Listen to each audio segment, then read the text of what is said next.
इसलिए सरल होना अच्छा है, पर जरूरत से ज्यादा नहीं। कहते जो ज्यादा मीठा होता है वो अपना नाश कराता है। देखो तो मीठे गन्ने को कोल्हू में पेरा जाता है।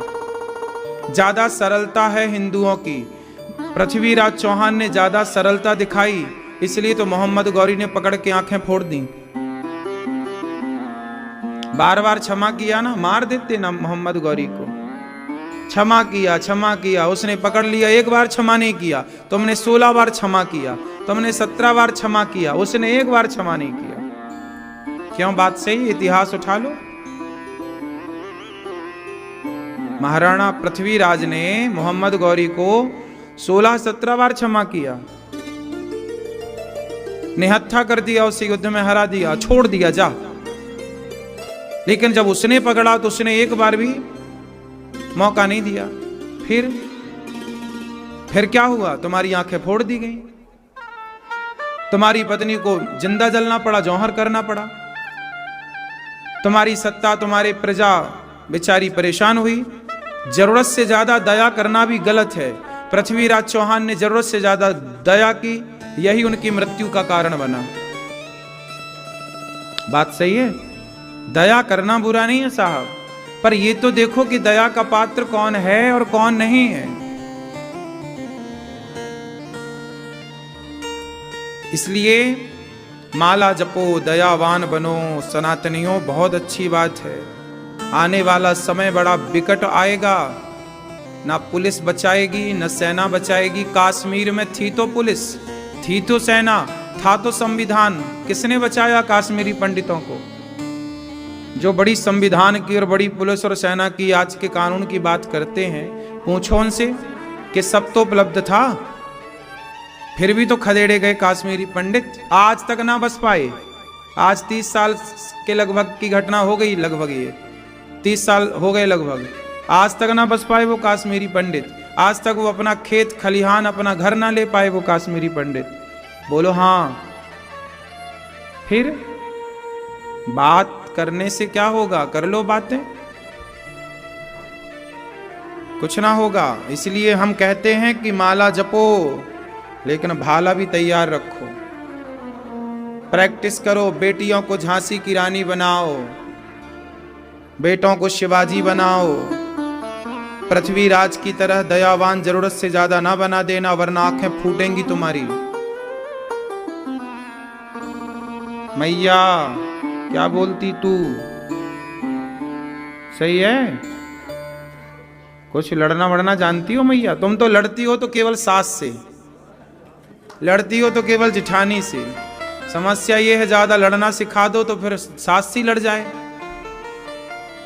अरे लड़ना सीखना है, इसका मतलब ये नहीं कि परिवार में लड़ना है। जरूरत के लिए आदमी तैयार रहे। बात समझ रहे हो आप लोग कि नहीं? जो स्थिति आज बांग्लादेश की है, कल को भारत की हुई तो कहां जाओगे बताओ?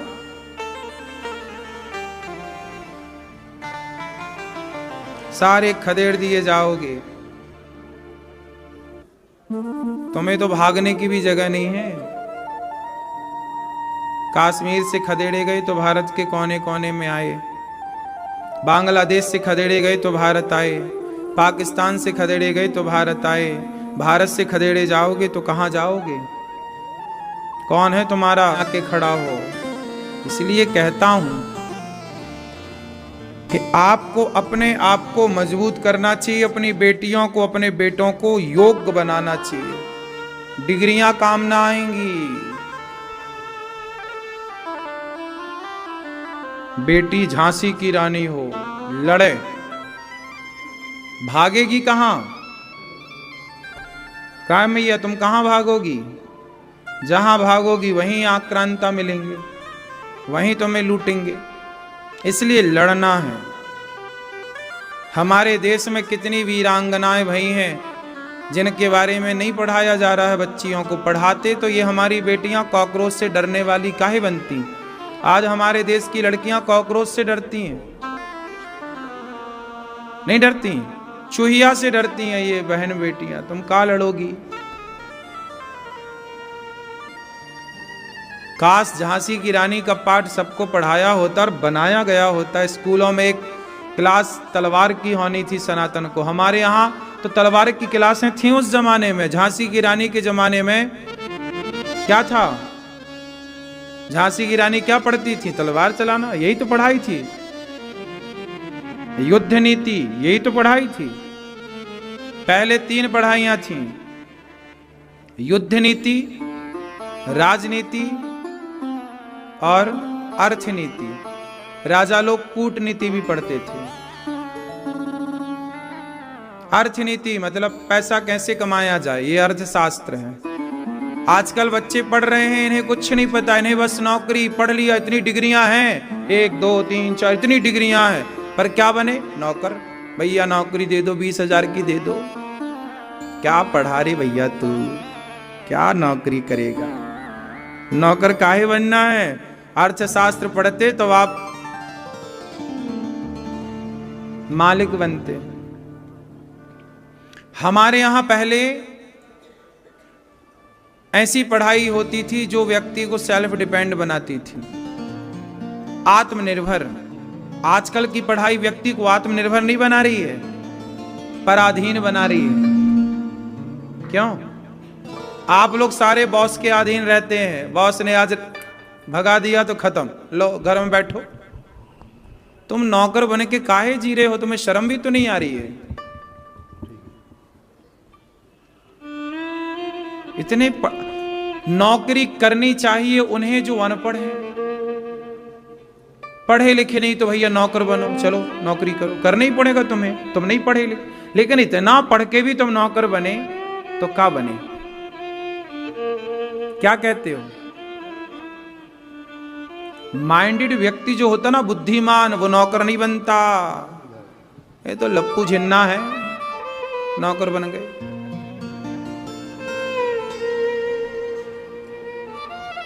हमारे यहां सबको सेल्फ डिपेंड बनाया जाता था, चाहे लोहार हो, चाहे कुम्हार हो, चाहे मोची हो। मोची है तो वो अपना सेल्फ डिपेंड था, अपना काम करता था, उसे किसी के आगे हाथ पसारने की जरूरत थी नहीं, वो अपने कारोबार में था, चमड़ा का काम करता था। लोहार अपना लोहे का काम करता था, सेल्फ, उसका बच्चा वही करता था, सेल्फ डिपेंड था, उसके पास जन्म से रोजगार था। क्यों था कि नहीं? पहले के जमाने में हर व्यक्ति का जन्म से रोजगार था। ब्राह्मण का बेटा है तो पंडिताई करेगा, उसका जन्म से यजमानी थी।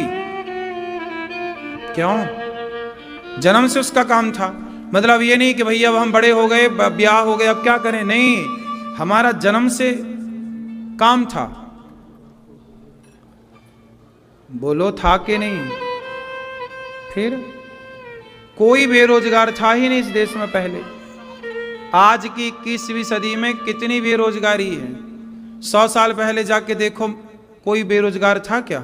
सब काम पे लगे थे, अपना अपना काम सब कर रहे थे, अपने अपने सिस्टम पर थे। अब पढ़ लिख करके आदमी परेशान है। पहले अनपढ़ था तो परेशान नहीं था, आज पढ़ा लिखा है तो परेशान है। पहले अनपढ़ था तो काम से लगा था, आज पढ़ा लिखा है तो बेरोजगार है। बात सही है? पहले अनपढ़ था तो डिप्रेशन की बीमारी थी ही नहीं, कोई जानता नहीं था डिप्रेशन क्या होता है, डिप्रेशन का नाम ही नहीं सुना था किसी ने। तनाव क्या है, चिंताएं क्या, कोई नहीं जानता था, ना के बराबर, काहे की चिंता। और आज पढ़ा लिखा है तो व्यक्ति तनाव में। कहते ना, पहले एक आदमी गांव में रहता था, आज का व्यक्ति तनाव में रहता है। हाँ? गांव से कहां पहुंच गया? तनाव में। ये उन्नति हुई है। इसलिए कहता हूं कि जब भगवान श्री कृष्ण बांसुरी, देखो भगवान कृष्ण कितने अच्छे हैं, लेकिन बांसुरी बजा रहे हैं, लेकिन भगवान को पता लगा कि यार बांसुरी की बात तो समझ ही नहीं रहा कोई, तो फिर बांसुरी रखी कन्हैया ने, फिर क्या उठाया? सुदर्शन, सुदर्शन चक्र। यदि बांसुरी बजाने वाले कन्हैया को उठाना पड़ा, तब जाके उस जमाने में व्यवस्था बनी। तो आपकी बेटियों को भी, आपके बेटों को भी शिवाजी और झांसी की रानी बनना पड़ेगा। नहीं बनाओगे तो फिर मरोगे, या तो मरने को तैयार हो जाओ। क्यों? या तो बांग्लादेश का हिंदू मरे या फिर मारे। अब तो दो ही रास्ते हैं, या तो मरो या तो मारो। ऑप्शन भी तो नहीं है अब तीसरा। क्यों जी? है।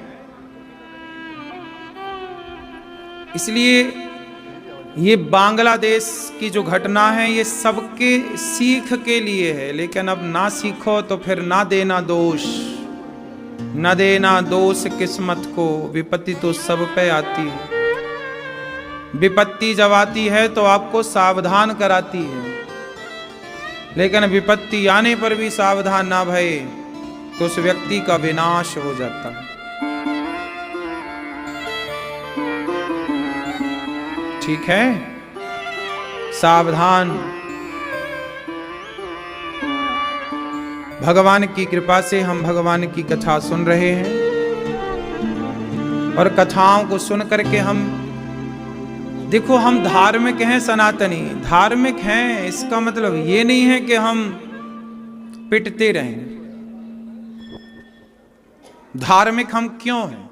क्योंकि हम जानते हैं कि धार्मिकता में ही सुख है, आनंद है, वरना संसार में आनंद सुख कहीं नहीं है। दुनिया में सबसे ज्यादा डिप्रेशन अमेरिका, लंदन, पेरिस, इन देशों में जाओ, सबसे ज्यादा यहां पर तनाव है, टेंशन की, चिंताओं की बीमारियां हैं। आपको पता है, हम लंदन गए, वहां पर कोई किसी से बात नहीं करता, कोई किसी से मिलता नहीं है, कोई हंसता नहीं है। वहां कोई हंसता दिखेगा नहीं आपको। वहां पूरी जिंदगी आदमी दवाइयों पर निर्भर रहता, डिप्रेशन की दवाई। वहां कोई योग नहीं है, योग जानती ही नहीं बेचारे। जानवरों टाइप का जीवन है वहां। वहां पता है, कच्चा मांस खाते हैं, जैसे शेर कुत्ता नहीं खाता, ऐसे वो मांस खाते। उनको रोटी बनाने नहीं आती वहां की स्त्रियों को। वहां के लोग केवल दो चीजें जानते हैं, एक तो कच्चा मांस खाना, पका के खा लिया। ये पिज्जा कहाँ की? वहां पर रोटी बाजार में मिलती है, वहां रोटी कोई बनाता नहीं है। वहां रोटियां बाजार में मिलती हैं, बनी बनाई, 10 दिन पुरानी, 20 दिन पुरानी। उन्हें लाओ, थोड़ा गर्म करो या ऐसे खा लो। ये खाना है वहां का। वो क्या जाने कि 56 भोग क्या होता। खाएंगे कच्चा मांस, ब्रेड में कच्चा मांस रखेंगे, खा जाएंगे। तो वो खाना भी तो नहीं जानते, जानवरों टाइप का जीवन है। दूसरा, वहां पर बच्चे, छोटे छोटे बच्चे, मां अपनी बेटी को सिगरेट पिलाती है। नशा इतना ज्यादा है वहां कि छोटे छोटे बच्चे शराब तो पीते ही पीते हैं, क्योंकि वहां की रिक्वायरमेंट है, क्योंकि वहां ठंडा है, ठंडा बहुत ज्यादा है ना, बर्फ गिरती है। तो वहां पर वो लोग शराब को पानी की तरह पीते हैं। बच्चे छोटे छोटे शराब पीते हैं। वहां की उनकी आवश्यकता होगी, पर हमारे यहाँ तो मौसम बदलता है, हमारे यहाँ शराब की आवश्यकता नहीं। वहां तो माँ सिगरेट पीती है और छोटी बच्ची है 12 साल की, उसको भी देती, तू भी पी। माँ ही बेटी को सिगरेट पिलाती है। तो वहां पे ये है। वहां लड़की 18 साल की होती है तो अपने माँ को टाटा बाय बाय कह के चली जाती है। कहाँ? सदा के लिए। कहाँ चली जाती? कहीं भी जहां उसका जी करे। आज इस लड़के के संग रहेगी, कल उस लड़के के संग रहेगी। ऐसे ही लड़के लोग हैं। वहां माँ बाप के साथ कोई नहीं रहता, वहां पे अपना पार्टनर ढूंढ लेते हैं। लड़की अपना बॉयफ्रेंड, लड़का अपना गर्लफ्रेंड ढूंढ के, और आज इसके संग, कल उसके संग, परसों। जैसे हमारे यहाँ कुत्ते बिल्ली रहते हैं। हमारे यहाँ कुत्ता आज इस मोहल्ले की संग रहा, कल उस मोहल्ले की संग रहा, ऐसे ही है। ऐसे ही वहां जानवरों टाइप का है मेरी माँ। वहां कोई सिस्टम नहीं है, कोई धर्म नहीं है। धर्म क्या है? यही तो धर्म है कि हम सबके साथ ना रहें, हम मर्यादा में रहें। वहां ब्याह नाम की कोई चीज, शादी होती नहीं है। वहां 80-80 साल के बुढ़ा बुढ़ी रहते हैं, 4-4 बच्चे हो जाते पर शादी नहीं होती, बिना ब्याह के बच्चे पैदा करते हैं। और वहां कोई स्त्री विधवा होती ही नहीं है। एक मरा दूसरा जिंदाबाद, दूसरा मर जाए, वहां कोई रोता थोड़ी है मरने पर, ठीक मरा हम दूसरा ले आएंगे। वहां रिश्ते हैं ही नहीं। वहां रिश्ते के नाम पर आंटी है, हमारे यहां चाची है, मौसी है, बुआ है, हमारे यहां सब रिश्ते के अलग अलग मायने हैं। वहां तो ले दे के बस आंटी। वहां रिश्ते हैं ही नहीं ज्यादा। वहां कोई जानते नहीं कि रिश्ते क्या होते हैं, रिश्तों की कीमत क्या हो। वहां कोई नहीं जानता कि माता भगवान होती है, मातृ देवो भव। वहां कोई नहीं जानता कि पिता भगवान होता है, पितृ देवो भव। वहां ये है ही नहीं ना। वहां 80 साल में आदमी मर जाए तो डोकरी रोती होती नहीं है, दूसरा ले आती है मस्त। हाँ या ना? इसलिए वहां के सरकारी दस्तावेज में, जैसे हमारे यहाँ आधार कार्ड होता है, ऐसे वहां जो सरकारी दस्तावेज हैं वहां पर मां का नाम होता है, बाप का नाम नहीं होता। जैसे आधार कार्ड में अपने यहाँ माँ बाप दोनों का नाम होता है, हमारे यहाँ सरकारी दस्तावेजों में माता का भी नाम होता है। और क्यों, सही है कि गलत है? हमारे यहाँ माता का नाम होता है और पिता का नाम भी होता है, लेकिन उन देशों में केवल मां का नाम होता है, बाप का नाम नहीं होता। बताओ क्यों? क्योंकि मां कन्फर्म है, बाप कन्फर्म ही नहीं है किसी का।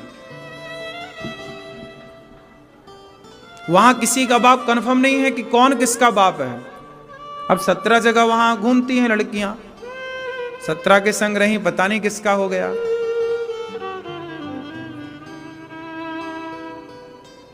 हाँ देखो, हमारे देश के लोग ये सुन के हंस रहे हैं, लेकिन वहां ऐसा है। अब सोचिए कि वहां ये जानवरों टाइप का कल्चर है। अमेरिका, लंदन, ये सब यहीं ऐसे ही है, पेरिस है, ये सब देश ऐसे ही हैं। कोई रिश्तों की कदर नहीं है, रिश्तों की कोई रिस्पेक्ट नहीं है।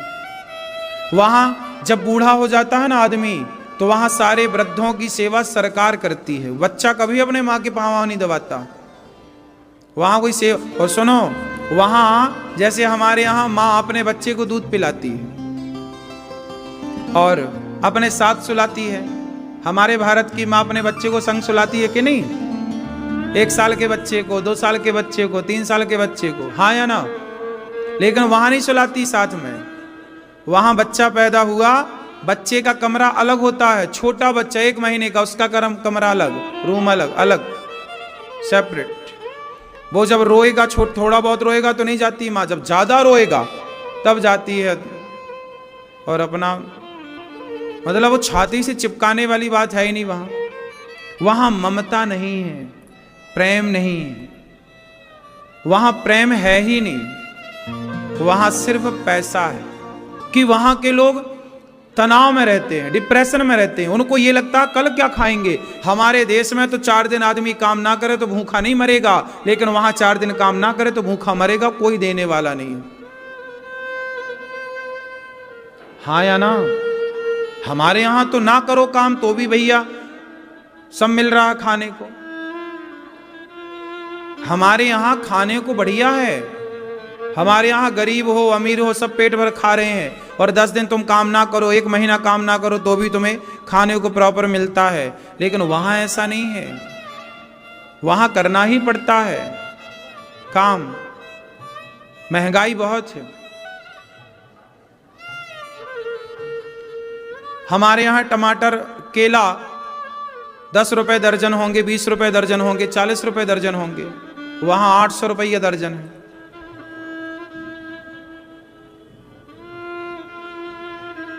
हमारे यहाँ आलू 10 रुपए किलो है, 20 रुपए किलो है, वहां 600 रुपए किलो है। अब खाओ आलू।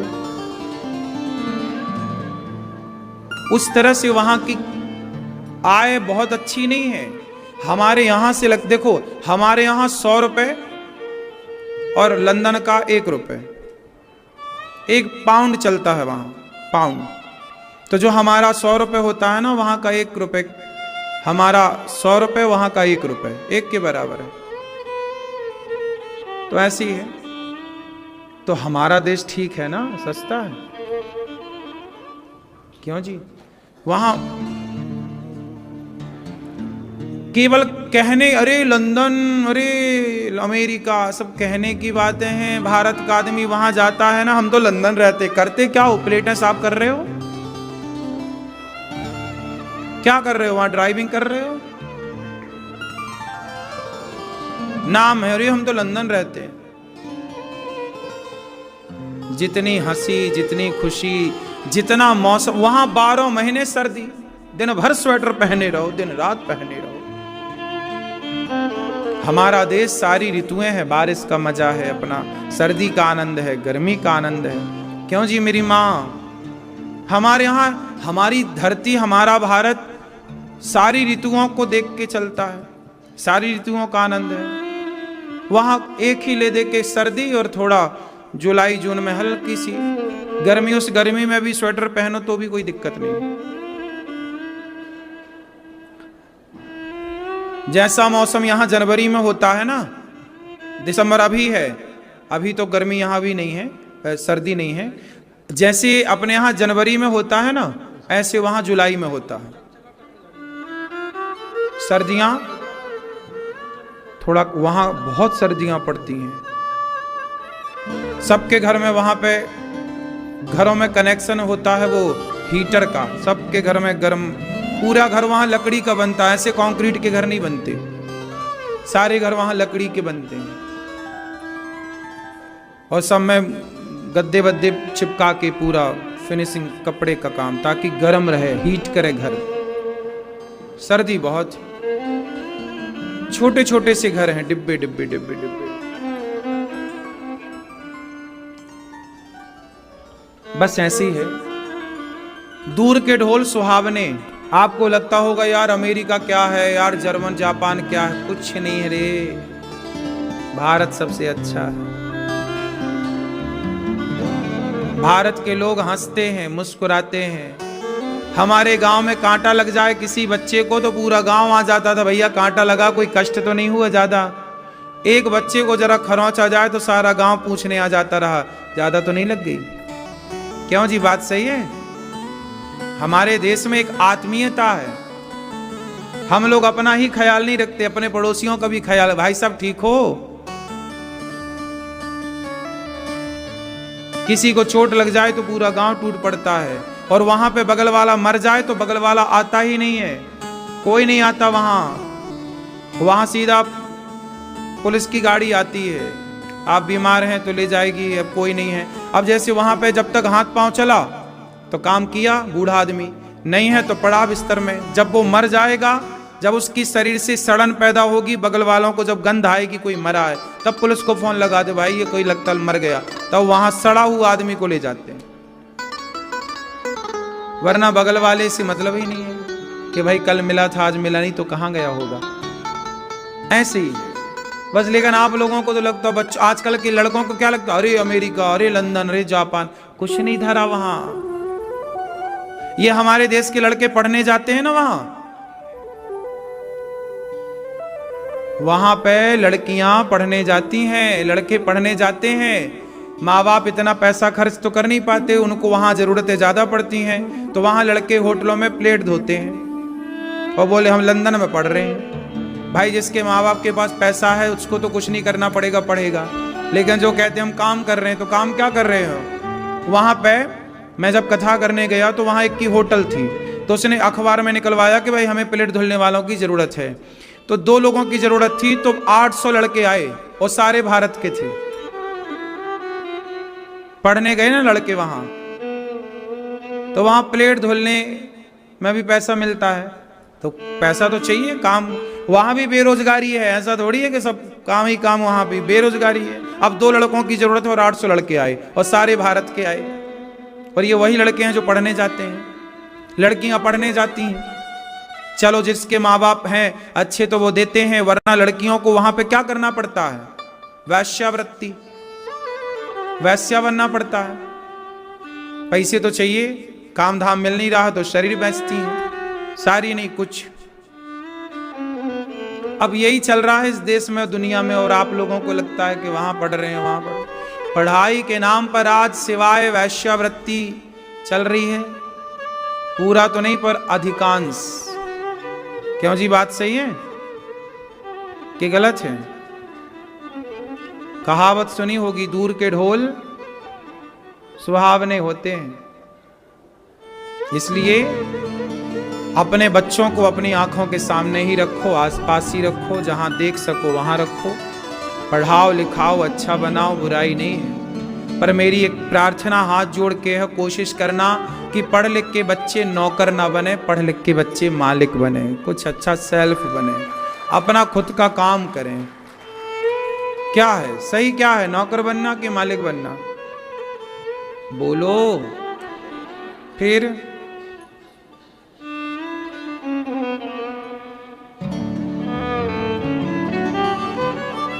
तो कल हम लोगों ने सुना कि परीक्षित जी को 7 दिवस में मरने का श्राप लगा।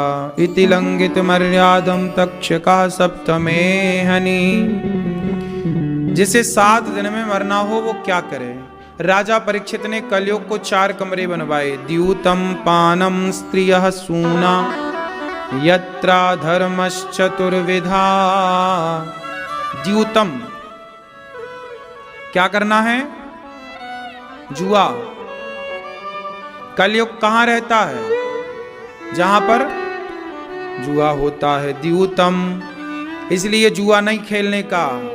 जुआ नहीं खेलते हैं, जुआ खेलोगे सर्वनाश होगा। जुआ, कलयुग कहां रहता है?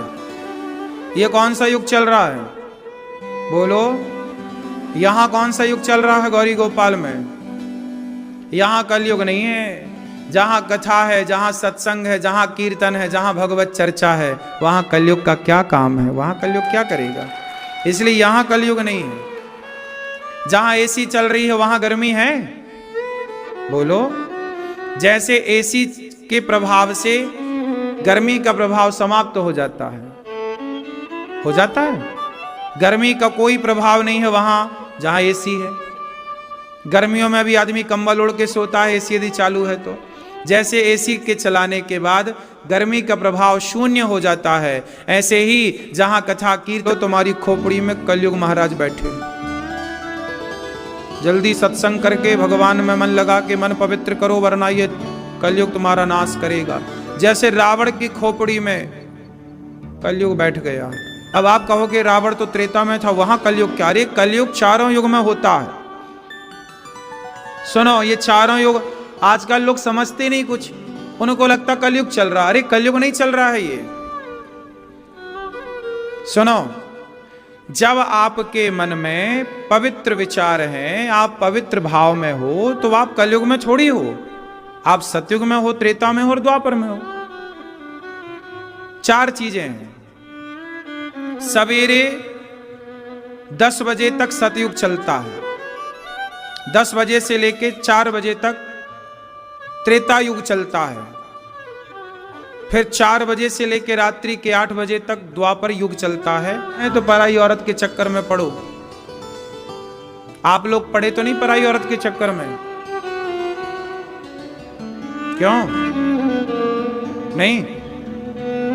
पड़ोसन को तो नहीं ताकते?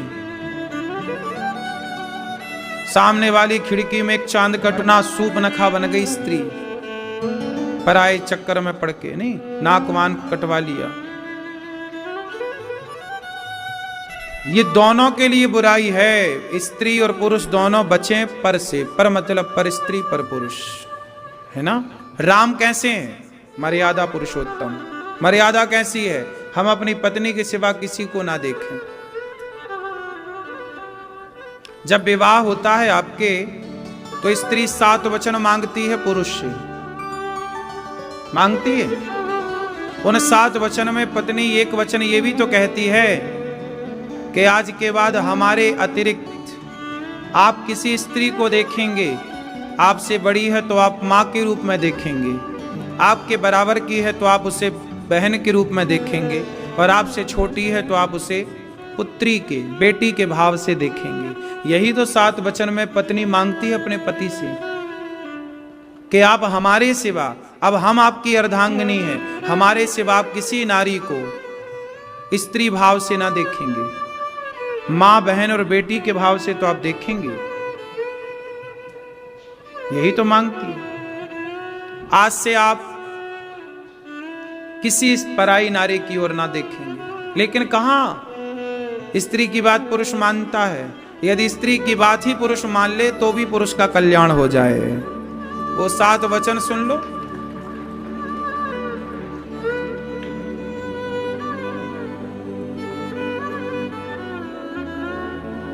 उन 7 वचन में स्त्री ये भी कहती है अपने पति से, क्यों मैया, तुम महिलाओं को अपने अपने 7 वचन याद कर लेना चाहिए। स्त्री 7 वचन जब मंडप के नीचे पति से कहती है तो पत्नी ये भी तो कहती है कि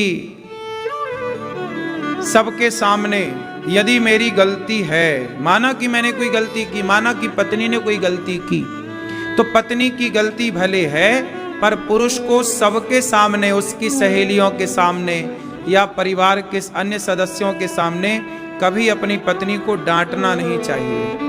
डांटना है तो अकेले में डांटो, समझाना है अकेले में समझाओ, भले गलती है पर 4 लोगों के बीच में आप अपनी पत्नी को अपमानित ना करें। उसकी सखियों के साथ, उसकी सहेलियों के साथ, उसके या आपके ही अपने परिवारी सदस्य बैठे और आपने भरी सभा में अपनी पत्नी को डांट दिया, ये गलत है।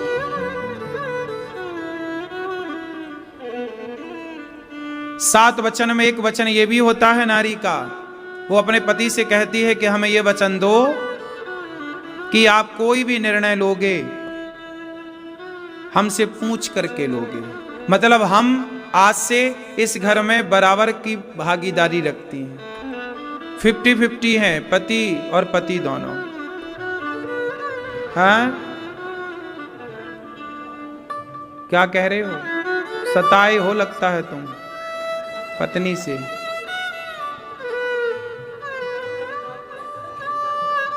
अच्छा, पत्नी डांटती है आपको 4 लोगों में? नहीं, पत्नी तो ऐसा नहीं करती कि पति को डांटने लग जाए। कहां आपकी पत्नी? कौन, गुलाबी मैया? ये तो आप नहीं डांटती हो?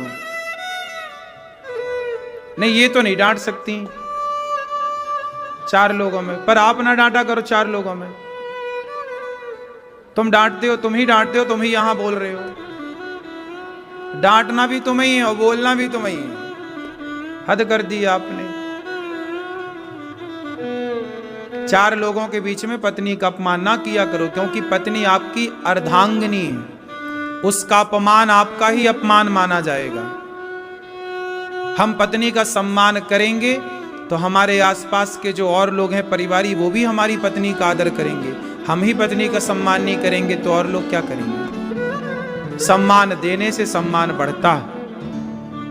और ये 7 वचन में एक वचन है।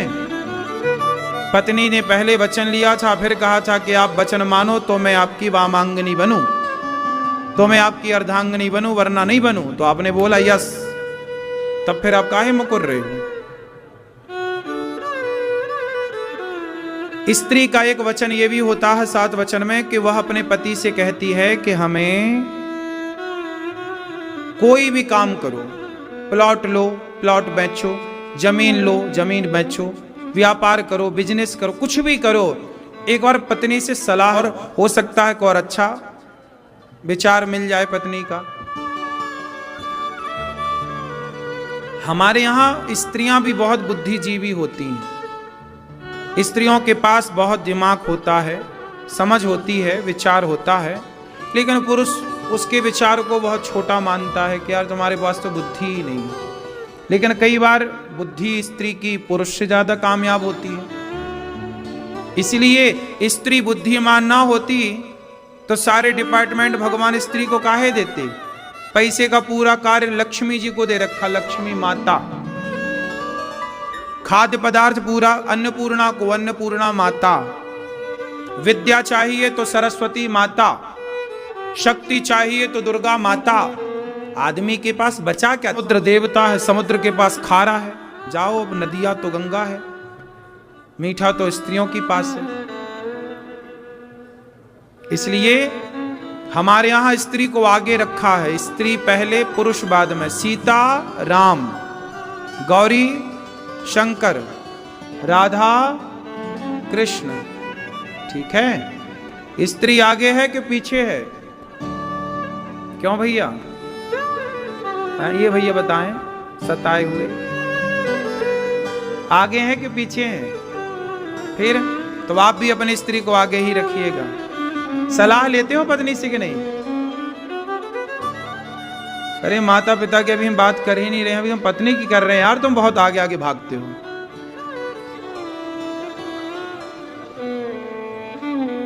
नहीं, माँ बाप की सेवा तो प्रथम है, माँ बाप की तो प्रथम करना है। पत्नी कहती है कि माँ बाप को छोड़ दो, तो पत्नी की ये बात बिल्कुल नहीं माननी है। अब तुम यहीं लड़ लो। जब यहां लड़ने का तुम्हारे इतना मूड है तो घर में पता नहीं क्या करते होगे। दिन भर तुम मारते ही रहते होगे पत्नी को। लक्षण ठीक नहीं लग रहे तुम्हारे। पत्नी को इतना सताते हो, बताओ। पत्नी को कुछ नहीं बोलने दे, तू चुप रह, हम बोलेंगे सब। हाँ,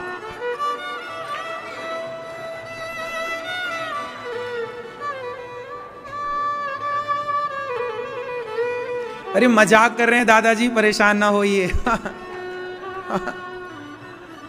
कथा में ये आनंद है अपना, इसी बहाने ये सब सीखेंगे। पत्नी का सम्मान सारे सज्जन पुरुष को करना चाहिए, पत्नी की इज्जत करना चाहिए, पत्नी का आदर करना चाहिए। और बहू को अर्थात पत्नी को भी। अच्छा सुनो, पत्नी एक वचन ये भी मांगती है कि आप हमारे माता पिता का आदर करेंगे। और जब पुरुष 5 वचन मांगता है स्त्री से, तो पुरुष का एक वचन ये है कि एक पुरुष कहता है अपनी पत्नी से कि सुनो, हम तुमसे तब विवाह करेंगे जब तुम अपने माता पिता की तरह ही हमारे माता पिता का सम्मान करोगी, सेवा करोगी। ये भी पुरुष का एक वचन है। तो हम पत्नी के 7 वचन मानते हैं, तो पत्नी भी हमारे 5 वचन मानती है, जैसे 7 5 वचन कहते हैं। क्यों जी, बात सही है? तो पुरुष का भी तो वचन मानती है, और मानना चाहिए, धर्म है कि हम आपके माँ बाप की सेवा करें, हम पत्नी के माँ बाप का सम्मान करें। तो पत्नी को चाहिए कि वो हमारे माँ बाप का सम्मान करें। पति का एक वचन ये भी है पत्नी को कि हमारी आज्ञा के बिना, हमसे पूछे बिना तुम्हें कहीं जाना नहीं। ये भी एक वचन है पति का। पति बोल रहा है, अब सुनो, तुम्हारी 7 बात हमने मानी, पर हमारी तुम 5 बातें मानो। उन 5 बातों में एक बात यह है कि आप हमारे माँ बाप का खूब सम्मान करेंगे, इज्जत करेंगी। पत्नी स्वीकार करती है कि आपके माता पिता अब हमारे माता पिता हैं। तो माता पिता तो भगवान है, उससे तो कोई नकार ही नहीं सकता, ना पत्नी नकारे ना पति नकारे। इसलिए माता पिता तो भगवान है सबके लिए। क्या है माता पिता? तो आप अपने माँ बाप की सेवा करती हो, सास ससुर की? सही पूछेंगे हम सास ससुर से, सेवा करती हैं? पति की भी सेवा, पति के पांव दबाती हैं? पति के चरण दबाया करो। लक्ष्मी जी जैसे भगवान नारायण के पांव दबाती हैं। ससुर पिता होता है, सास माँ होती है। भारत की प्रत्येक बहू सास को, ससुर को माँ बाप मानने लग जाए तो घर स्वर्ग बन जाएगा। और सास ससुर बहू को बेटी की तरह रखने लग जाए तो घर घर कहाँ, फिर तो वो स्वर्ग है कि नहीं? बताओ। तो कलयुग कहां रहता है? द्यूतम पानम स्त्रिया, स्त्रिया मतलब पर स्त्री पर पुरुष। तो पर स्त्री के चक्कर में तो नहीं है आप लोग? क्यों?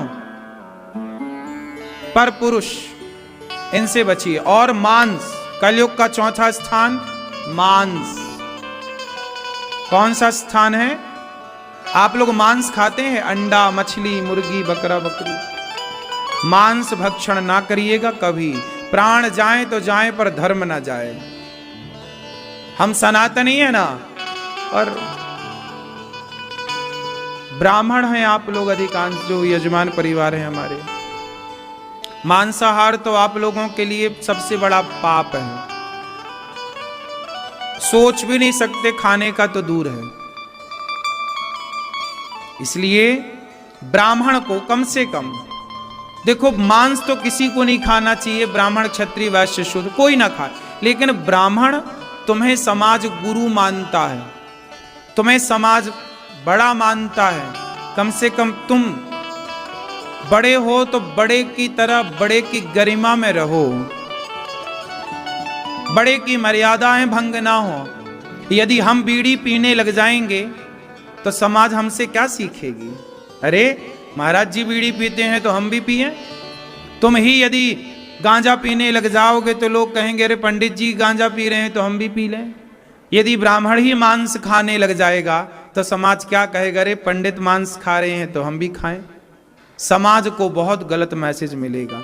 आप सही आचरण अपनाते हैं तो आपके आचरण से समाज सही होता है, और जब आपका आचार विचार बिगड़ता है तो समाज का आचार विचार बिगड़ जाता है। इसलिए ब्राह्मणों पर यह जिम्मेदारी है कि आप बिल्कुल आचार विचार से समझौता, गलत आचार विचार पर बिल्कुल ना जाएं, सिद्धांत से समझौता ना हो। क्यों जी, बात सही है। सुदामा भिखारी रहे, भीख मांगते रहे, गरीबी आएगी और क्या आएगा यार, खाने को नहीं होगा कोई बात नहीं, हम भीख मांग के खा लेंगे, लेकिन अपने धर्म को नहीं छोड़ेंगे। इसलिए तो समाज में ब्राह्मण प्रतिष्ठित रहा, समाज में ब्राह्मण की इज्जत रही, कि ब्राह्मण ही एक ऐसी समाज है कि वो भीख मांग के गुजारा कर लेता है, पर वो चोरी करना, डांका डालना, गलत तरीके से धन कमाना उचित नहीं मानता। ईमानदार है ब्राह्मण, इसलिए ब्राह्मण भिखारी रहा। जब भी आप ब्राह्मण की कथा सुनते हैं तो एक गरीब ब्राह्मण था। ब्राह्मण सदा कैसा रहा? गरीब। अच्छा, ब्राह्मण जब गरीब है तो ही ब्राह्मण ब्राह्मण है, वो रास्ते पर है। यदि उससे ज्यादा पैसा मिल जाए तो उसके भटकने की संभावना कई गुना बढ़ जाती है। नहीं बढ़ जाती? प्रभुता पाय काय मद नाही। इसलिए ब्राह्मण गरीब क्यों रहा? इसलिए गरीब रहा ब्राह्मण सदा से, क्योंकि वो पैसे के पीछे कभी भागा ही नहीं, उसने पैसे को महत्व दिया ही नहीं। ब्राह्मण का सबसे बड़ा धन क्या है? बताइए, बताइए आप सब लोग, ब्राह्मण का धन क्या है? हैं? हाँ, ब्राह्मण कभी लक्ष्मी के पीछे नहीं भागा, ब्राह्मण सदा सरस्वती माता के पीछे भागा है। ब्राह्मण का धन है विद्या। ब्राह्मण का धन क्या है? बोलो। मान किसका करें, घमंड किसका करें, भागें किसके पीछे? इसलिए ब्राह्मण ने ज्ञान पाया और ज्ञान पाके शांत हो गया और समाज को ज्ञान देता है। ये भाई ज्यादा हाय हाय ना मचाओ, मरना है। इसलिए ब्राह्मण सरस्वती के पीछे भागा, ज्ञान पाके वो शांत हो जाता। ज्ञान क्या करता है? जिसके भीतर ज्ञान होगा वो दो बातें उसमें होंगी, एक तो उसका स्वभाव शांत होगा और दूसरा उसके होठों में प्रसन्नता होगी। ज्ञान आपको कहते ना, सबसे बड़ा राजा की पूजा होती है उसके राज्य में, राजा का सम्मान होता है उसके राज्य में, पर ज्ञानी जो होता है उसका सर्वत्र सम्मान होता है। ज्ञान बड़ा है। अच्छा बताओ, धन बड़ा कि ज्ञान बड़ा? इसलिए धनानंद धन से बड़ा था, लेकिन चाणक्य ज्ञान से बड़े थे। हाँ या ना? धनानंद नाम का राजा किससे बड़ा था? धन से, लेकिन चाणक्य ज्ञान से। और जो ज्ञानवान होता है वो ऐसे धनानंद जैसे राजा तैयार कर लेता है। तो चाणक्य ने अपने बल से, अपनी कलम के बल से धनानंद के खिलाफ चाणक्य चंद्रगुप्त को उतार दिया और धनानंद की खटिया बिस्तर गोल कर दी। बोलो हाँ। तो विद्या में बड़ी ताकत है साहब, विद्या से बड़ा धन थोड़ी है। धन तो वैश्याओं के पास भी होता है। बोलो हाँ। आज समस्या क्या हो गई कि लोग धन के पीछे भाग गए। अरे धन के पीछे ना भागो, विद्या के पीछे भागो। समाज में विद्वान की कीमत है, विद्वान की कदर है। धन का क्या करोगे? धन ठीक है, गुजारा तो देखो सबका ही हो रहा है। दाल रोटी, आप लोग क्या खाते हो? रोटी खाते हो? बोलो। दाल चावल सब्जी रोटी तो खाते हो। अडानी अंबानी क्या खाता हो? सोना चांदी खाता है क्या? बोलो। वही ना दाल रोटी जो आप खा रहे हैं, हम खा रहे हैं, वही खा रहे हैं। केला आप खा रहे होंगे, केला हम खा रहे हैं। पपीता आप खा रहे होंगे, पपीता हम खा रहे हैं। काहे भैया? अडानी अंबानी भी तो वही खा रहे होंगे। फिर तो खाना पीना, भगवान ने पेट तो देखो दिया है, तो खाने की व्यवस्था। अजगर करे ना चाकरी, पंछी करे ना काम, दास मलूका कह गए सबके दाता। आज पूरी दुनिया में सबसे कम जनसंख्या किसकी है? चलो बताओ। पूरी दुनिया में, भारत में ही बताओ। चलो पूरी दुनिया का छोड़ो, भारत में सबसे कम जनसंख्या किसकी है? ब्राह्मण, क्षत्रिय, वैश्य, शूद्र, इन चारों में सबसे कम आबादी किसकी है? बोलो। सबसे कम जनसंख्या ब्राह्मण की। तुम्हारी पहचान बेटा शिक्षा ही है। ब्राह्मण के खाते में क्या आया? जब बंटवारा हुआ तो ब्राह्मण के खाते में पूरा वेद पुराण आए। ए भैया ब्राह्मण पंडित जी, ये वेद पुराण तुम्हें बचाना है। तो कब बचाओगे? जब पढ़ोगे। इसलिए ब्राह्मण को पढ़ना चाहिए। ब्राह्मण को क्या करना चाहिए? ब्राह्मण पढ़ता है ना, तो राजा दशरथ जी राजा थे, राम जी राजा थे। राम क्षत्रिय हैं, लेकिन राम दशरथ जी राजा थे।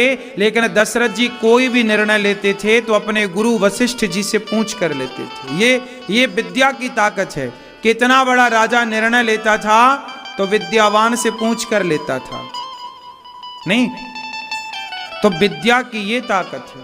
इसलिए पढ़ो, अपने बच्चों को पढ़ाओ, क्योंकि आपके पास आपका बल केवल आपकी शिक्षा है। आपके पास कोई और बल नहीं है। धन हमारा बल कभी रहा ही नहीं।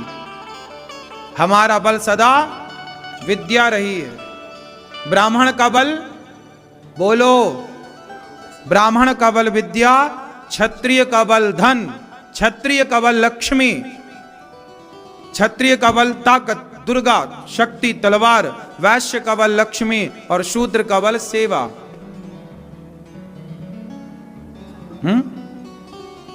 ब्राह्मण का बल विद्या, क्षत्रिय का बल शक्ति ताकत। क्षत्रिय कौन? जिसके पास बल हो, जो जीते वही राजा। तो क्षत्रिय का बल ताकत शक्ति दुर्गा, वैश्य का बल लक्ष्मी। इसलिए दीपावली में वैश्य लोग लक्ष्मी। इसलिए हमारे 4 त्योहार हैं। ब्राह्मणों का त्योहार कौन सा है? बताओ, ब्राह्मणों का त्योहार कौन सा है? श्रावणी।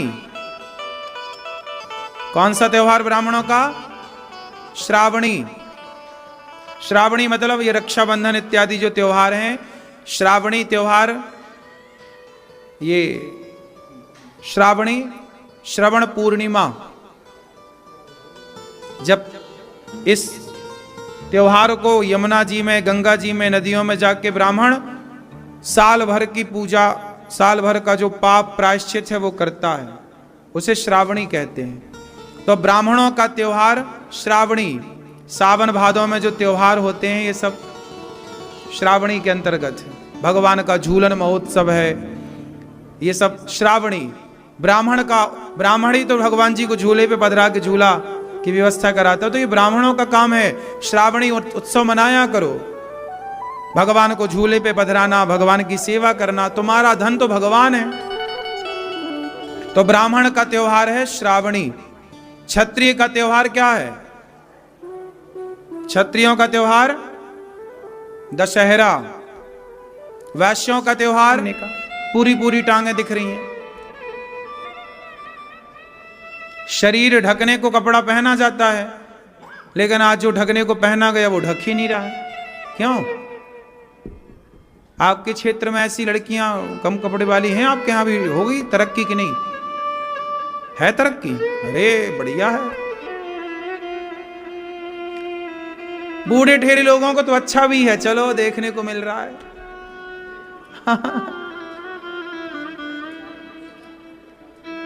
जो उस तरह के लोग हैं सब नहीं। पहले के जमाने में नाचने वाली आती थी ना, तो सबसे ज्यादा बूढ़े लोग जाते थे। चलो चलो, पहले नचनियां आती थी तो सारे एक्सपायरी डेट वाले भागते थे। चलो सही है कि नहीं? पहले गांव गांव नचनियां आती थी और बूढ़े लोग पैसा 10 का नोट मुंह में दबाए, नचनिया से कहे ले ले। हाँ,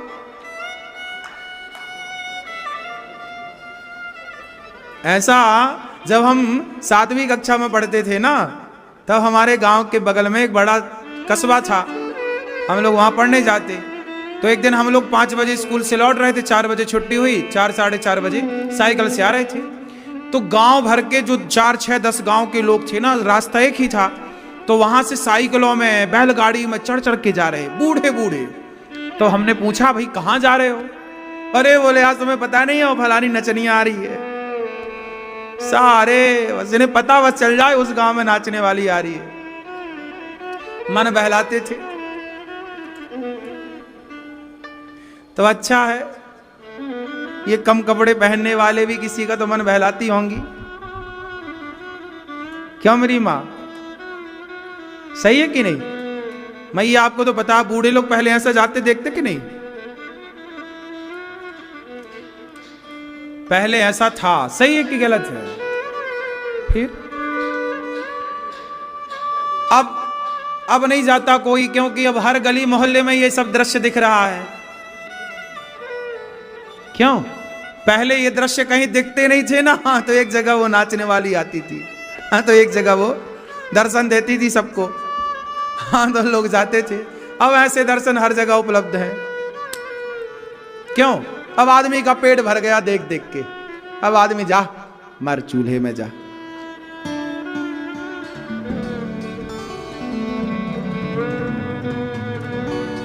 इसलिए कहता हूं मर्यादाएं सबके लिए आवश्यक है। मर्यादाएं जब जाती हैं तो नुकसान होता है। तो अपनी बेटियों को, अपने बेटों को मर्यादा में बनाना कि बेटी मर्यादा में रहना है, बेटा मर्यादा में रहना। मर्यादा अच्छी है कि नहीं? इसलिए तो हमारे राम का नाम है मर्यादा पुरुषोत्तम।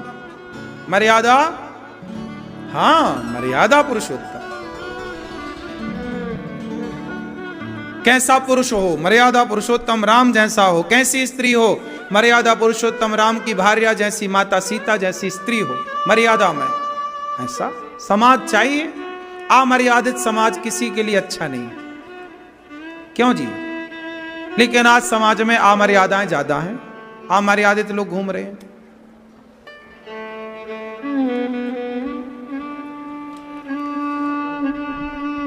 तो श्रोतव्य, ज्यादा से ज्यादा सुनना, श्रोतव्य कीर्तितव्यश्च, ज्यादा से ज्यादा कीर्तन करना चाहिए। श्री कृष्ण गोविंद हरे मुरारी, हे नाथ नारायण वासुदेव। कीर्तन ज्यादा करना चाहिए। अच्छा ये बताओ, भगवान बड़े हैं कि भगवान का नाम बड़ा है? पत्थर पे पानी में डाला, पत्थर पानी में तर गए। अरे नाम जहां है वहां भगवान है। भगवान कहीं नहीं जा सकते नाम को छोड़कर। शबरी, अर्जुन के बारे में महाभारत में वर्णन आता है कि अर्जुन जब सोते थे तो अर्जुन के रोम रोम से श्री कृष्ण पूरी ध्वनि कोई कान लगा के सुने तो रोम रोम से निकलता श्री कृष्ण। इतना नाम जपते अर्जुन। ऐसे ही थोड़ी भगवान सारथी बन गए अर्जुन के, ऐसे ही थोड़ी रथ चला दिया। अर्जुन भी भक्त हैं, अर्जुन कौन है? बोलो। उत्तम कोटि की भक्ति की है अर्जुन ने, तब जाके भगवान उनके सारथी बने हैं। हाँ, नाम जपते हैं अर्जुन। इसलिए कहता हूं जो नाम जपेगा वो व्यक्ति लोक परलोक दोनों में ही प्रसन्न चित्त से जीवन व्यतीत करेगा। लोक सुखी परलोक सुखी। इसलिए आज के लोगों में ना नाम में श्रद्धा नहीं है, आजकल नाम नहीं जपते। इसलिए मेरी माँ ज्यादा नाम जपा करो, श्रीमन नारायण। नारद जी क्या जपते हैं? बोलो। नारद जी नाम जपते हैं तो उनके लिए बैकुंठ के द्वार सदा खुले रहते हैं। कहीं भी जाओ नारद जी को कोई रोक नहीं सकता कभी। चाहे मृत्यु लोक आए, स्वर्ग लोक जाए, बैकुंठ जाए, साकेत जाए, पाताल जाए, अतल जाए, सुतल जाए, रसातल जाए, महातल जाए, कहीं जाए, कोई रोक टोक नहीं नारद जी के लिए। किसके बल पर? नाम के बल। इसलिए नाम जपो। का हम ये नहीं कहते बैठे बैठे नाम नहीं। नारद जी कैसे जपते? नारद जी चलते फिरते नाम जपते हैं। आप भी नाम जपो, श्रीमन नारायण श्रीमन नारायण श्रीमन नारायण श्रीमन नारायण श्रीमन। चार नाम जपते रहो। नाम का प्रभाव देखना, जिस दिन तुम्हारे भीतर जपते जपते नाम सिद्ध हो जाएगा, तुम जो कह दोगे वो हो जाएगा। ये नाम नहीं छूटता हनुमान जी से, लेकिन हम लोग नाम ही नहीं जपते। आजकल हमारी निष्ठा नाम में है ही नहीं। पहले के लोग सवेरे प्रभात फेरी निकालते थे, सारे लोग इकट्ठे होके प्रभात फेरी। आप लोग निकालते हो कि नहीं प्रभात फेरी? भैया निकाला करो प्रभात फेरी, पूरे गांव में कीर्तन किया करो। प्रभात फेरियां निकलती हैं, नाम का पूरे गांव में प्रभाव पड़ता है। पूरा गांव उस नाम के बल पे सुखी और संपन्नता को पाता है। लेकिन लोग पता नहीं क्या हो गया, आजकल नाम की निष्ठा खत्म हो गई। अब नाम जपने वाले नहीं है। थोड़ा बैठो एकांत में और थोड़ा नाम जप करो, श्रीमन नारायण श्रीमन नारायण श्रीमन। ध्यान लगाओ भगवान का, भगवान को पुकारो, हे श्रीमन नारायण। अब नाम ही नहीं जपता। अजामिल जैसा पापी नाम के बल पर न तर गया। बोलो।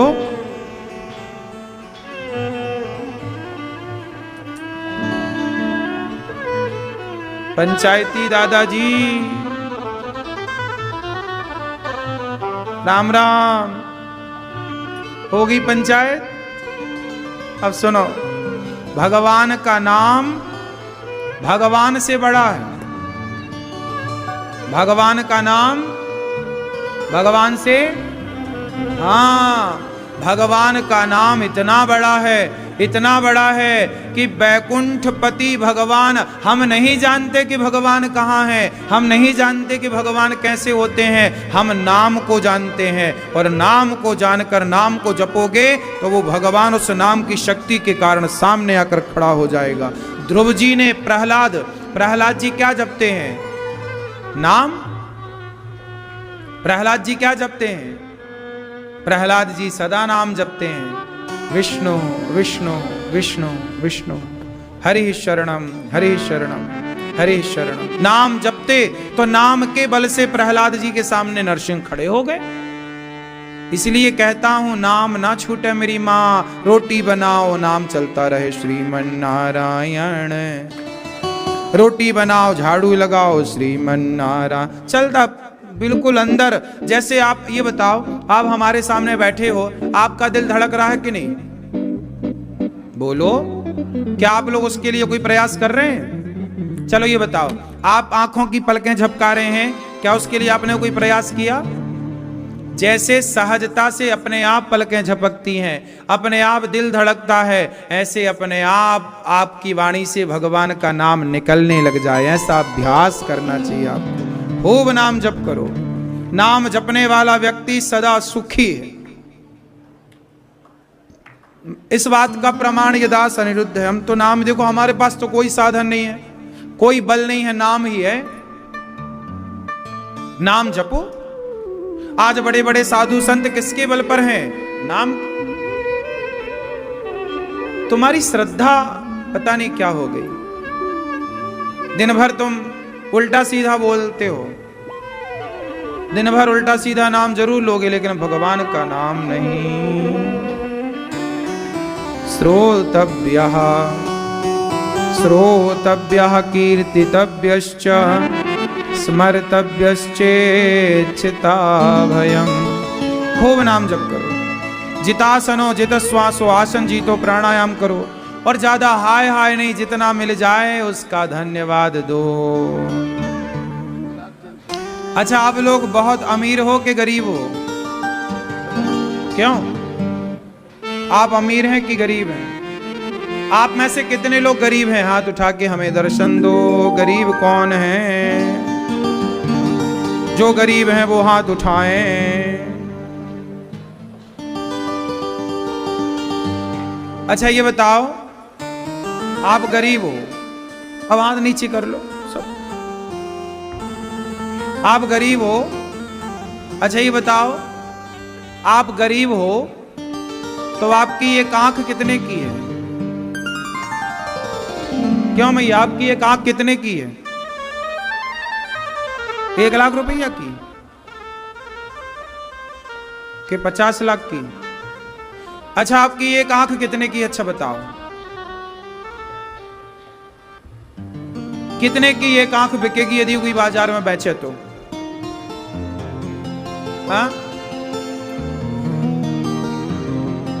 करोड़ों की। दादाजी हमारी एक आंख कितने की बिक जाएगी? करोड़ों की एक आंख है। अरे आंख के इलाज में ही करोड़ों लग जाते हैं। नहीं, एक आंख आपकी करोड़ों की है तो दोनों कितने की भाई? फिर आपकी किडनी कितने की है? किडनी आप बेचो तो कितने की बिकेगी? करोड़ों की। आपका शरीर कितने का है? आपका पूरा शरीर कितने का? बताओ कितने का दोगे? क्यों? कितने का शरीर है बताओ? क्यों मैया? अनमोल है। वाह, कितने का है शरीर हमारा? अनमोल। कोई कीमत नहीं, कोई खरीद नहीं सकता। अनमोल शरीर है। सोचिए कि आपके पास 1 करोड़ की एक आंख है तो 2 आंख 2 करोड़ की हो गई। किडनी आपकी यदि 1 करोड़ की है तो 2 किडनियां 2 करोड़ की हो गई। 4 करोड़ तो यूं ही हो गए। बाकी फिर और आपका दिल विल बेचना हो तो वो भी बिक जाएगा। और भी जो फंक्शन बिकते हो भगवान जाने क्या क्या बिकता है। आजकल तो आदमी को पकड़ के लोग किडनियां चुरा लेते हैं। नहीं चुरा लेते, बड़ी डिमांड है किडनियों की बाजार में। सोचिए कि आपको परमात्मा ने करोड़ों का शरीर दे रखा है, फिर भी आप कह रहे हैं हम गरीब हैं। गरीब किसे कहते हैं? जरा गरीबी की परिभाषा दो। अच्छा बताओ, गरीब किसे कहते हैं? बताओ, आप बताओ, गरीब किसे कहते हैं? आप? हाँ, है? गरीब किसे कहते हैं? हाँ, गरीब उसे कहते हैं जिसके पास चलने के लिए पांव नहीं है, जो घिसट रहा है। आपके पास तो चलने को विधाता ने पांव दिए। अपाहिज है जो, जिसके हाथ नहीं है, वो गरीब है। जो अंधा है, देख नहीं सकता, बोल नहीं सकता, उसे गरीब कहा जाए तो समझ आता है। लेकिन ईश्वर ने आपको स्वस्थ शरीर दिया है। आपके स्वस्थ शरीर से, आपके स्वास्थ्य से अनमोल धरती में कुछ नहीं है। आपका शरीर, स्वस्थ शरीर आपकी सबसे बड़ी दौलत है। वरना आदमी बच्चों के और आपके इलाज में जमीन बेच देता है। जमीनों की कीमत नहीं है साहब, आपके स्वास्थ्य की कीमत है, आपकी कीमत है। हाँ या ना? लोग अपने बच्चों के इलाज में जमीन नहीं बेच देते। 13 साल तक वनवास में पांडव तपे कि नहीं? हाँ, तपेंगे तो आप मजबूत बनेंगे। इसलिए जीवन में दुख आए ना तो दुखों से घबराया ना करो। कष्ट आएंगे आने दो, छाती अपने आप को इतना स्ट्रांग बनाओ, हर मुसीबत हर कष्ट हंसते हंसते कट जाए रस्ते, जिंदगी यूं ही चलती रहे। हमारा जीवन हंसते हंसते जाए, हर समस्या को, हर एक समस्या का समाधान कहाँ होगा, जब भक्त नहीं होंगे भगवान कहाँ होगा।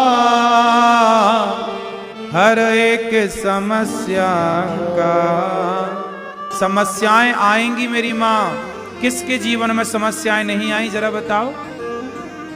आप लोगों के जीवन में जरा सी समस्याएं आती हैं ना, आप परेशान हो जाते हैं, उदास हो जाते हैं, रोने लग जाते हैं। अरे इतना मजबूत बनाओ, बड़ी बड़ी समस्याएं आए तो भी आप खड़े रहें।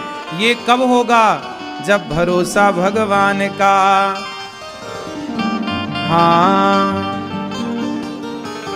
मोहे तो भरोसो है इन चरणन केरो, मोहे तो भरोसो है इन चरणन केरो।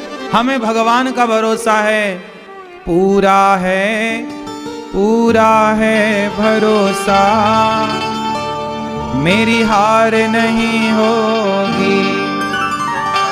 पूरा है भरोसा, मेरी हार नहीं होगी। ये भरोसा है। क्या है भरोसा? पूरा है भरोसा, मेरी हार नहीं होगी। ये प्रार्थना दिल की बेकार नहीं होगी, ये प्रार्थना दिल की बेकार नहीं होगी। पूरा है भरोसा, मेरी हार नहीं होगी। क्यों? सांवरे जब तू मेरे साथ है, सांवरे सर पे तेरा हाथ है। भगवान पे भरोसा रखिएगा, अच्छे कार्य करिएगा, हारिएगा मत। भगवान पे कोई आपको गाली दे, कोई आपको अपमानित करे, करने दीजिएगा। ये सोचिएगा कि ईश्वर देख रहे हैं। हमें किसी का बुरा नहीं करना चाहिए, हम किसी का बुरा ना करें। भगवान पे भरोसा रखें, अच्छे कार्य करते रहो बस। भगवान बड़े दयालु हैं। जब भगवान शांति दूत बनकर आए, भगवान नारायण ने ब्रह्मा जी को उत्पन्न किया नाभि कमल से। सृष्टि का क्रम सुखदेव भगवान ने प्रणाम किया भगवान को। उसके बाद भगवान जब शांति दूत बनकर आए ना, तो दुर्योधन ने कहा था प्रभु 56 भोग खाओ। भगवान बोले हम तेरे घर नहीं खाएंगे, हमारा निमंत्रण विदुरानी के घर है। विदुर जी के घर गए, दुर्योधन की मेवा त्यागी साग विदुर घर खाई, सबसे ऊंची प्रेम से गई। विदुरानी के घर गए, छिलकों को भगवान काकी लेके आई। छिलका केला छील कर फल फेंकती, छिलका कन्हैया को देती, कन्हैया छिलका खा रहे हैं केले के। ये भाव का भूखा हूं मैं, भाव ही एक सार है, पर भाव से भजले मुझे तो भव से बेड़ा। भगवान ये भाव के भूखे हैं। विदुरानी के छिलकों का भोग लगाते हैं, प्रेम पूर्वक पाते हैं। 56 भोग नहीं खाते। भगवान किसके भूखे हैं? वस्तु थोड़ी ग्रहण करते हैं, भगवान भाव ग्रहण करते हैं। भावग्राही जनार्दना। आपने 4 रोटी भगवान के आगे रखी, तो चारों की चारों आपको वापस मिल जाती है। तो क्या भगवान ने खाए नहीं? भगवान ने रोटी नहीं खाई, भगवान ने आपके खिलाने के भाव को ग्रहण कर लिया। आपका भाव है प्रेम है, भगवान भाव जैसे मैंने बताया ना कि मधुमक्खी गुलाब नहीं खाती, इस गुलाब के भीतर की शहद को ग्रहण करती है, उसी तरह भगवान रोटी नहीं खाते, रोटी के भीतर जो भक्त का प्रेम है उस रोटी के प्रति के देखो हमने भगवान के लिए रोटी बनाई है, खीर बनाई, उस भक्त के भाव को भगवान स्वीकार कर लेते हैं कि ये भाव है, स्वीकार कर लिया। वस्तु तो आपके लिए पड़ी है, रोटी तुम खाओ, खीर तुम खाओ, भगवान ने उसके पीछे के प्रेम को स्वीकार कर लिया, प्रेम को ग्रहण कर लिया, है ना। ये प्रेम है। भगवान वस्तु ग्रहण नहीं करते। अच्छा ये बताओ, जैसे छोटा बच्चा बोलता तोती दे दो, मां तोती दे दो, तो तोती का मतलब क्या होता है? तोती नाम की तो कुछ चीज नहीं है हमारे यहां, लेकिन रोटी है। अच्छा वो मांग रोटी ही रहा है, पर कह क्या रहा है? तोती। भले वो तोती कह रहा है, उसकी शब्द शैली भले गलत है, लेकिन मां तो रोटी ही समझ रही है कि नहीं? उसे मिल क्या रहा है? रोटी मिल रहा है। कोई जाने ना जाने तोती कुछ नहीं होती, पर मां तोती को भी रोटी समझ लेती है कि नहीं? ऐसे हम लोग कुछ नहीं जानते पूजा पाठ अर्चना वंदना, पर टूटी फूटी वाणी से हम कुछ गलत भी कहते हैं तो भगवान उसे सही स्वीकार करते हैं, क्योंकि भगवान मां ये नहीं देखती कि बच्चा तोती बोल, बच्चा मां बच्चे के भाव को समझती है कि रोटी मांग रहा है। मां क्या समझ रही है कि ये रोटी मांग रहा है। शब्द मैं ध्यान नहीं देती मां के शब्द तेरे कैसे हैं, शब्द गलत हैं, पर भाव तो सही है। हम मांग तो रोटी ही रहे हैं ना। पप्पा दे दो पप्पा, मम दे दो मम, मम क्या होता है? लेकिन बच्चे के मम के भाव को मां बिल्कुल पानी अर्थ में लेती है। उसी तरह हम भगवान को रोटी देते हैं, प्रभु ये रोटी आप स्वीकार। भगवान रोटी कहाँ खाते हैं? भगवान अच्छा ये रोटी दे रहा है मेरे लिए, अच्छा भक्त के उस भाव को भगवान स्वीकार कर लेते हैं, प्रेम को तेरे प्रेम को भगवान प्रेम ग्रहण करते हैं, रोटी ग्रहण नहीं। भगवान किसके भूखे हैं? भाव का भूखा हूं मैं। राम जी क्या कह रहे? राम ही केवल प्रेम प्यारा, जान ले ये जो जान निहारा। भगवान को दाल चावल रोटी नहीं चाहिए, लेकिन दाल चावल रोटी जब प्रेम से कोई देता है तो शबरी के बेर भी खाते हैं, बेदुरानी के छिलके भी खाते हैं, और सुदामा के सूखे चावल भी तो खा लेते हैं। यदि प्रेम है तो सब स्वीकार है, और प्रेम नहीं तो दुर्योधन का 56 भोग कहां खाए? खिलाया तो दुर्योधन ने, कहां खाए? हम तेरा नहीं खाएंगे, तेरे अन्न में तेरे में प्रेम नहीं है। भगवान वस्तु ग्रहण नहीं करते मां। प्रेम है तो छिलका भी स्वीकार है, और प्रेम नहीं है तो 56 भोग देखा नहीं ठाकुर ने, हमारे कन्हैया ने देखा? कहां देखा? तो भगवान को कोई क्या खवाएगा?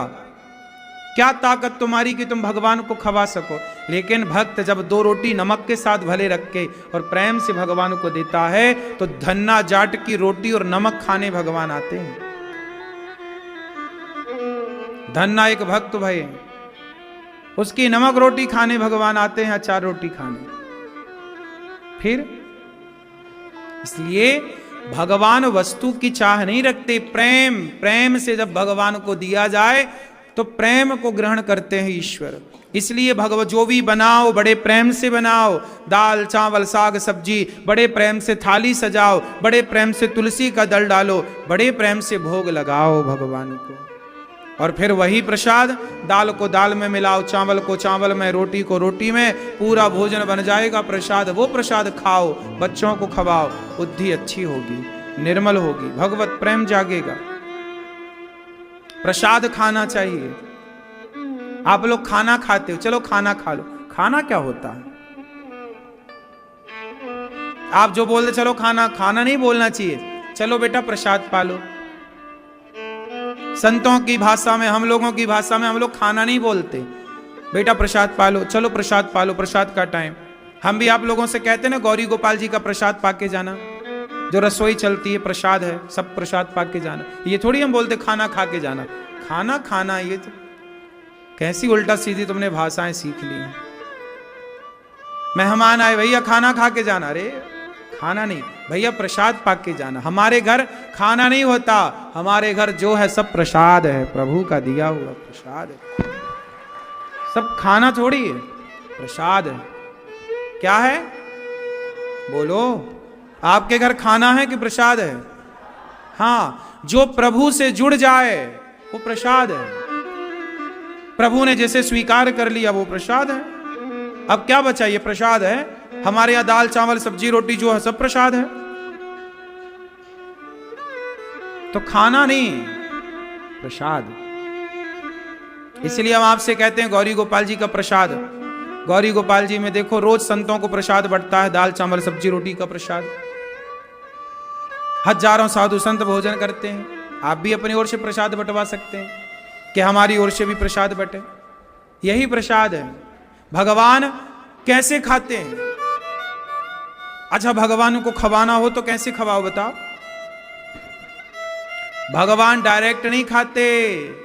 कोई भूखे को खवा देना, कोई जरूरतमंदों को खवा देना, ये साधु संत जब खाएंगे तो इन संतों के द्वारा भगवान ही तो खाएंगे। भगवान डायरेक्ट नहीं खाते।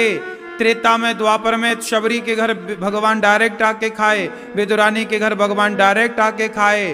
पर हमारे ऐसे भाग्य कहाँ के डायरेक्ट खाएंगे? पर भगवान के भक्तों के रूप में स्वयं भगवान ही आते हैं, तो भक्तों को खवाओ। ना जाने किस रूप में नारायण मिल जाएं। नर सेवा, सबकी सेवा ईश्वर की सेवा है। ये कलयुग है, यहां भगवान मिलेंगे सेवा से। तुम कुछ भी लाख उपाय कर लो, सेवा के बिना ईश्वर नहीं मिलने वाले। सेवा करो मेरी मां, श्रद्धा से। सास की, ससुर की, पति की, समाज की, दीन की, दुखी की, सबकी सेवा। ये दास अनिरुद्ध हमारी माताएं रहती हैं, हम सबकी सेवा करते जितनी बन पड़ती है। सबके पांव दबाकर आशीर्वाद लेते हैं, सबको भोजन कराते हैं। अब सोचिए जिनके अपने बेटों ने भोजन ना दिया, माओ को घर से लात मार के निकाल दिया, ऐसी बेसहारा माओ को गौरी गोपाल में भरपेट भोजन मिल रहा है, तो ये सेवा ही तो है। और ये माओ की सेवा से खुश कौन हो रहा है? माएँ खुश नहीं होंगी, लेकिन माओ की सेवा से भगवान जरूर खुश होंगे। आप हमें रोटी खवाओगे तो हम आपका खा के भूल जाएंगे, पर भगवान सदा याद रखते हैं कि आपने अन्नदान किया, उसका फल आपको देना है। इसलिए तो कर्मों का फल भगवान देते हैं, इंसान थोड़ी देता है। अब आप लोग ये साधु संतों को भोजन बंटवाते हो, आप लोग तो बंटवा के भूल जाओगे, लेकिन भगवान याद रखते हैं कि आपने किसी साधु को रोटी दी। और आपकी रोटी खाकर साधु ने 4 बार सीताराम सीताराम बोल दिया, राम नाम बोल दिया, भगवान का नाम लिया, तो वो पुण्य आपके खाते में सदा रहेगा। कहते हैं ना, पुण्य कभी नष्ट नहीं होता। इसलिए पहले के लोग पुण्यात्मा थे, पुण्य में ध्यान देते थे। आजकल के आदमी पुण्य में ध्यान नहीं देते। कल हमसे एक भैया मिले, दादाजी थे बूढ़े से। उन्होंने कहा कि महाराज जी, जब से हमने अपनी कमाई का 2% दान करना स्टार्ट किया, हमारा धन बढ़ने लग गया। हम बार बार गौरी गोपाल आते हैं, अपने हाथ से संतों को अन्नदान करते हैं, हमें बड़ा फायदा मिला, हमारे धन में वृद्धि हुई। हमने कहा जब किसी की दुआएं मिलेंगी तो वृद्धि तो होगी ना।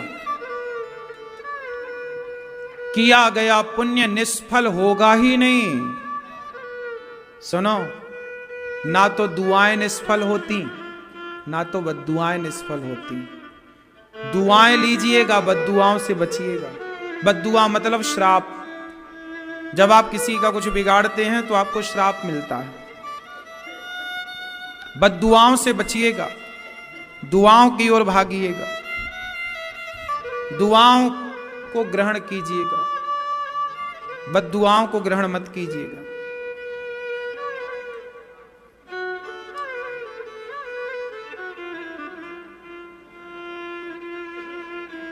इसलिए दुआ कमाइएगा। भगवान विदुरानी के यहां जाते हैं, प्रेम पूर्वक 56 भोग त्याग करके विदुरानी का सूखा साग, भतुए की साग खाते हैं। इसके बाद भगवान विदुर जी आए, 56 भोग परोसा। कन्हैया, क्या तुमने विदुरानी क्या तुमने खवाया भगवान को छिलके? तब 56 भोग परोसा। विदुर जी ने कहा खाओ कन्हैया। कन्हैया ने खाते हुए कहा काका जी, जो स्वाद मुझे इन छिलकों में मिला है वो आपके 56 भोग में नहीं है। देखो जरा भगवान वस्तु को किस तरह ग्रहण करते हैं। इसके बाद भगवान अपनी लीला पूरी करके गए। मैत्रेय जी के पास विदुर जी गए। विदुर जी ने कहा भगवान संसार किस तरह से बनाते हैं, किस तरह से सृष्टि करते हैं, किस तरह से भगवान लीलाएं करते हैं, विस्तार से कहिए। तब मैत्रेय जी ने विदुर जी को पूरा प्रसंग सुनाया। भगवान नारायण अपनी नाभि से कमल को प्रकट करते हैं, कमल पर ब्रह्मा जी प्रकट होते हैं और ब्रह्मा जी ये सारा संसार पहले तप करते हैं, पर ब्रह्मा जी सृष्टि की उत्पत्ति करते हैं। उस उत्पत्ति में सनकादियों को उत्पन्न किया। भगवान शंकर को ब्रह्मा जी ने उत्पन्न किया भ्रकुटी से। इसके बाद ब्रह्मा जी ने सबको उत्पन्न करते हुए करते करते अपने शरीर से मनु और शत्रुपा को प्राकट्य किया।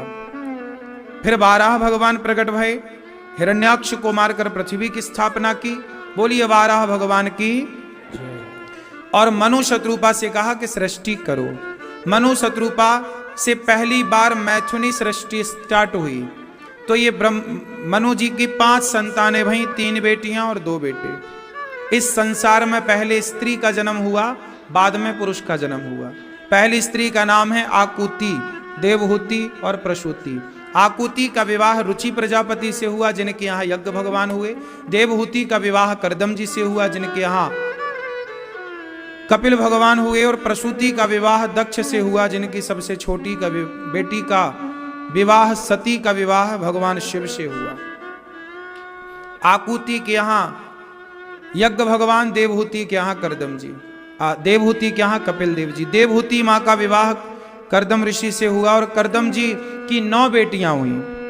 अनुसुईया, अरुंधति, कला इत्यादि 9 मानस पुत्रों से ब्रह्मा जी के मानस पुत्रों से विवाह संपन्न हुआ।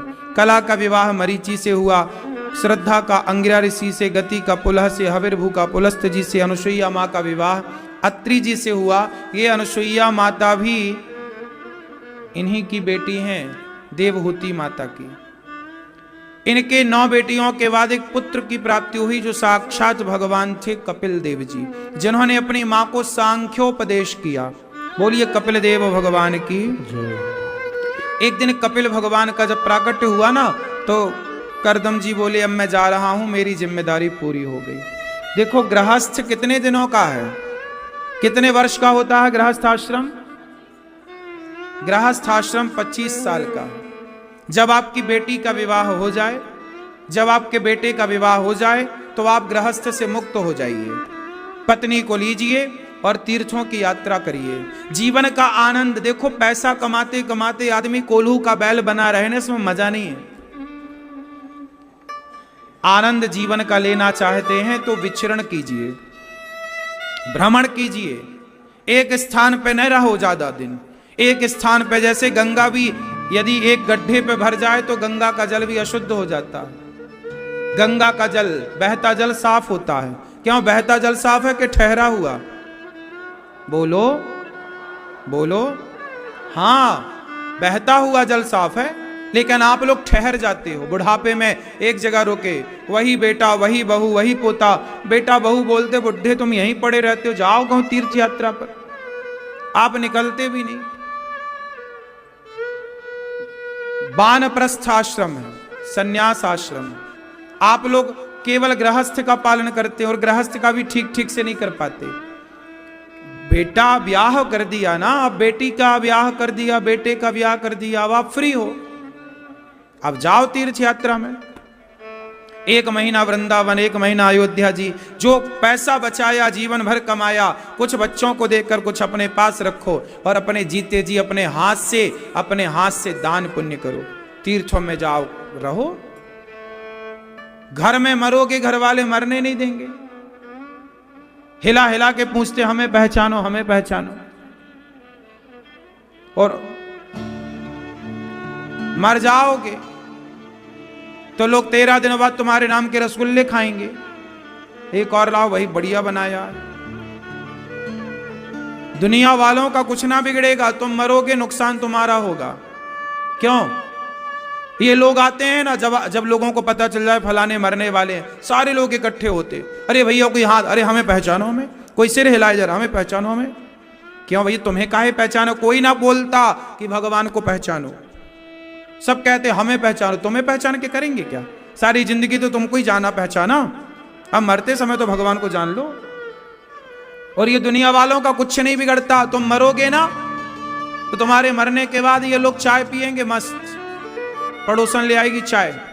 जब आदमी मरता है ना, रिश्तेदार पड़ोसी लोग बड़ा हेल्प करते हैं, अदरक वाली चाय लाते हैं। सास मरी पड़ी है, बहू चाय पी रही है, चाय खत्म, फिर रोना।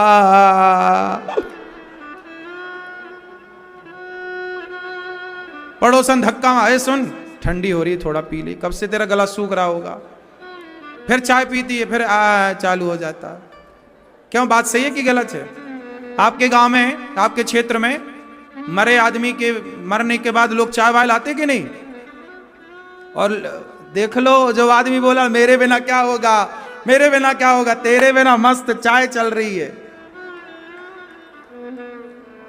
इसलिए तुम आराम से मरो, बिंदास, चिंता ना करो, यहां सब बढ़िया चलता है, यहां किसी का काम रुका है कि तुम्हारा रुकेगा? हमारे मरने से, हमारे जीने, हमारे मरने से किसी का कुछ ना बिगड़ेगा, बिगड़ेगा तो हमारा। अनिरुद्धाचार्य मरेगा तो हम अपने कर्मों का हिसाब किताब हम लेकर जाएंगे, हमने क्या अच्छा किया, हमने क्या बुरा, हमको हिसाब देना है, आप लोगों को हिसाब नहीं देना। आप लोग मरोगे तो आपका हिसाब आपको देना है, हमारा हमको देना है, हमारा हिसाब हमको लेके जाना है। इसलिए हम अच्छा काम करें,